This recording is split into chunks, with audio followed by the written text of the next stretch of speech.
ದೊಡ್ಡದಾಗಿ ಕನಸ್ಕಾರ ಬಿಡಿ. ಅವನೇನಾದ್ರೂ ಒಂದು ಕಂಪನಿ ಕಟ್ತಿದ್ರೆ ಕಟ್ಟಕ್ ಬಿಡಿ. ಅವ್ರು ಕಂಪನಿ ಕಟ್ಟಿ ಲಾಸ್ ಆಗೋದ್ರೆ ಭಯ ಬೀಳ್ಬೇಡಿ. ನಾವು 10 kg ಅಕ್ಕಿ ತಿಂಗಳಿಗೆ 2,000 ಕೊಡ್ತೀವಿ, ಜೀವನ ನಡೆದೋಗುತ್ತೆ, ಭಯ ಬೀಳ್ಬೇಡಿ. ಅದೇ ಸೋತೋಗೋರಿಗೆ ದುರಾದೃಷ್ಟ ಅಂತೀವ, ಸರೀಕ್ಷೆ ದುಡಿಯೋದು ಬಿಡ, ಅದಕ್ಕೆ ಫೇಲ್ ಅಂತ. ರ್ಯಾಂಕ್ ಬಾರಿಸ್ತೆ ಪೇಪರ್ ಈಸಿನಾ? ಏನಿದು? ಯಾಕೆ ಗೊತ್ತಾ? ದಯವಿಟ್ಟು ಒಂದು ಅರ್ಥ ಮಾಡ್ಕೊಳ್ಳಿ. ಚೆನ್ನಾಗಿ ಹೋದ್ರಪ್ಪ ಎಲ್ಲ ಹುಡುಗಿರಿದ್ದೀರಾ. ನಾನು ಬಹಳಷ್ಟು ಜನ ಹುಡುಗಿರಿಗೆ ಹೇಳಕ್ಕೂ ಇಷ್ಟಪಡೋದು ಇಷ್ಟೇ, ನಿಮ್ಮ ತಂದೆ ತಾಯಿಗೆ ನೀವು ದೊಡ್ಡ ಪ್ರಪಂಚ ಆಗಿರ್ತೀರಾ. ಈಗ ಏನಾದ್ರು ಮನೆಗೆ ಸಂಜೆ ಒಂದು ಅರ್ಧ ಗಂಟೆ ಲೇಟ್ ಆಗೋದ್ರೆ ನಿಮ್ಮ ಅಮ್ಮಗೆ ನೀವು ಎದುರು ಮಾತಾಡ್ತೀರಿ, ಏನಮ್ಮ ಅರ್ಧ ಗಂಟೆ ಲೇಟ್ ಆದ್ರೆ ನನ್ನ ಮೇಲೆ ನಂಬಿಕೆ ಇಲ್ವಾ ಅಂತ ನಿಮ್ಮ ಅಮ್ಮಗೆ ಎದುರು ಮಾತಾಡೋದು ಈಸಿ.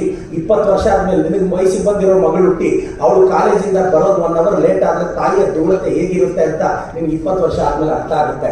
ತಂದೆ ತಾಯಿ ವ್ಯಾಲ್ಯೂ ಏನು ಅಂತ ಇರೋರ್ಗೆ ಹೆಂಗೆ ಅರ್ಥ ಆಗುತ್ತೆ, ವಿಧವೆ ಬಾಧೆ ಏನು ಅಂತ ಮುತ್ತೈದರಿಗೆ ಹೆಂಗೆ ಅರ್ಥ ಆಗುತ್ತೆ, ಕಳಪೆ ಮೇಲೆ ಅದು ವ್ಯಾಲ್ಯೂ ಗೊತ್ತಾಗುತ್ತೆ.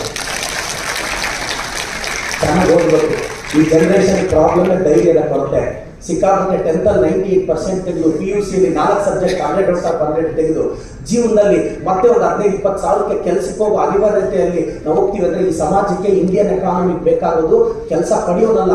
ನಮ್ಮ ತಂದೆ ತಾಯಿ ಏನ್ ಹೇಳ್ಕೊಡ್ತಾ ಇದ್ದಾರೆ, ಡಾಕ್ಟರ್ ಆಗು, ಇಂಜಿನಿಯರ್ ಆಗು, ಟೀಚರ್ ಆಗು ಜಸ್ಟ್ ಕೆಲಸಕ್ಕೆ ಹೋಗೋ ಐಡಿಯಾನ ನಮ್ಮ ಅಪ್ಪ ಅಮ್ಮ ಹೇಳ್ಕೊಡ್ತಾ ಇದ್ದಾರೆ. ಒಂದು ಕಂಪ್ನಿ ಕಟ್ಟಿ 200 ಜನಕ್ಕೆ ಕೆಲಸ ಕೊಡು, ಒಂದು ಸೂಪರ್ ಸ್ಪೆಷಾಲಿಟಿ ಕೊಟ್ಟು 20 ಜನ ಕೆಲಸಕ್ಕೆ ಇಟ್ಟು ಅಂತ ನಮ್ಮ ತಂದೆ ತಾಯಿ ಹೇಳ್ಕೊಡ್ತೇನೆ. ನಾವು ಏನು ಬರಕ್ಕಾಗೋದು? ನಮ್ಮ ಅಪ್ಪ ಅಮ್ಮ ನಮ್ಮನ್ನು ಬರೀ ಕೆಲ್ಸಕ್ಕೆ ಹೋಗಕ್ಕೆ ಟ್ರೈ ಮಾಡ್ತಾ ಇದ್ದಾರೆ, ಕೆಲ್ಸಕ್ಕೆ ಹೋಗಕ್ಕೆ ಟ್ರೈ ಮಾಡ್ತಿದ್ದಾರೆ. ಕುರಿ ಮೇಯಿಸೋ ಹುಡುಗ, ಮೇಕೆ ಮೇಯಿಸೋ ಹುಡುಗ ಹಿಮಾಲಯ ಪರ್ವತ ಹತ್ತುತ್ತಿದ್ರೆ ಅವ್ರ ತಾಯಿ ಮೋಟಿವೇಟ್ ಮಾಡ್ತಿದ್ರು. ಅದಕ್ಕೆ ತೇನ್ ಸಿಂಗ್ ಶೇರ್ಪಾ ಯಾವುದೇ ಟೆಕ್ನಾಲಜಿ ಆಕ್ಸಿಜನ್ ಇಲ್ಲದೆ ಹಿಮಾಲಯಕ್ಕೆ ಹತ್ತಿಡಿದ್ರಿ. 4 ಮೆಟ್ಲು ಹೇಳಿದ್ರೆ ಎಳ್ಕೊಂಡು ರಪ್ಪ ಅಂತೋಡಿ ನಮ್ಮಮ್ಮ ಇಲ್ಲಿ ಹತ್ತುತ್ತಾ ಇದ್ರೆ ಪರವಾಗಿಲ್ಲ, ಹತ್ತು ಮಗ ನೋಡೇ ಬೇಡ ಅಂತ ಹತ್ತಿಸ್ಕೊಂಡ ತೇನ್ ಸಿಂಗ್ ಶೇರ್ಪಾ ತಾಯಿಗೆ ವ್ಯತ್ಯಾಸ ಇರುತ್ತೆ ಸರ್, ವ್ಯತ್ಯಾಸ ಇರುತ್ತೆ. ನಿಮ್ಮ ಮಕ್ಕಳಿಗೆ 2,000 ಕೊಡ್ತಿದ್ದೀವಿ, 10 kg 4 ಜನ 40 kg ಕೊಡ್ತೀವಿ, ಸಾಕು. ಹೇಳಿ ನಿಮ್ಮ ಮಗನ್ ಕೇಳಿ, ಹೋಗ ಪರವಾಗಿಲ್ಲ ಗೌರ್ಮೆಂಟ್ ಇದೆ 2,000 ಕೊಡ್ತೀವಿ, ಅದರ ಜೀವನ ಮಾಡ್ಬೋದು. ಏನಾದ್ರು ಗೆದ್ರೆ ಟ್ರೈ ಮಾಡಿ ನೋಡಿ. ಅವನು ಪಾಪ MBBS ಮುಗಿಸಿರ್ತಾನೆ, ಡ್ಯಾಡಿ ಕ್ಲಿನಿಕ್ ಇಟ್ಕೊತಿದ್ರೆ ಫಸ್ಟ್ ಎಲ್ಲಾದ್ರೂ ಕೆಲಸ ಮಾಡಿ 4 ಕಾಸು ಹಿಂದಕ್ಕೆ ಹಾಕು ಅಂತ. ನನ್ಗೆ ಅರ್ಥನೇ ಆಗ್ತಿಲ್ಲ, ಏನ್ ಮಾಡೋದು? ಹೇಳೋಣ, ಆಯ್ತು ಸರಿ. ಪರ್ಪಸ್ ಯಾರಿಗೂ ನಮ್ಗೆ ಗೊತ್ತಾಗ್ತಿಲ್ಲ. ಜನರೇಷನ್ ಹುಡುಗರಿಗೆ ಯಾವ್ದ್ರಿಂದ ಹೊರ್ತಿದೀವೋ ಗೊತ್ತಾಗಿಲ್ಲ. ಕಷ್ಟಪಟ್ಟು ದುಡಿದು 1000 ಎಕರೆ ದುಡಿದ್ರು ಸತ್ತೋದ್ರೆ ಸೆಂಟರ್ ಹಾಕಿ ಟೆಂಪಲ್ ಹಾಕಿರ್ತಾರೆ, ಮೂಲೆಯಲ್ಲಿ ಹಾಕ್ತಾರೆ.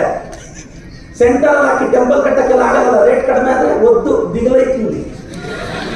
ಅದೇನಾದ್ರು 5-6 ಕೋಟಿ ಹೋದ್ರೆ ಅಲ್ಲಿ ಹಾಕೋದೇ ಇಲ್ಲ. 1000 ಎಕರೆ ಮಾಡಿರ್ತೀರ ನೀವು. ಮತ್ತೆ ಜಸ್ಟ್ ಅಂಡರ್ಸ್ಟ್ಯಾಂಡ್, ಅರ್ಥ ಮಾಡ್ಕೊಳ್ಳಿ. 4 ಜನಕ್ಕೆ ನಿಮ್ಮ ಮಕ್ಕಳಿಗೆ ಧೈರ್ಯ ತೋರಿಸಿ ಸರ್, ಸಾಕು. ನನ್ನ ಜೀವನದಲ್ಲಿ ನಾನು ನೋಡಿದ ಅತಿ ದೊಡ್ಡ ಶ್ರೇಷ್ಠ ಕವಿ ಮಂಜುಳಾ ಅಂತ, ಆಕೆ ನನ್ನ ತಾಯಿ. ಆಕೆ ಬರೆದಂತ ಮೊದಲ ಕವಿತೆ ಇವತ್ತು ನನ್ನ ಕಿವಿ ಮೇಲೆ ಇದೆ. ಲಾಲಿ ಲಾಲಿ ಲಾಲಿ ಅಂತ ಆಡದಲ್ಲ, ಅದು ಮೊದಲ ಕವಿತೆ.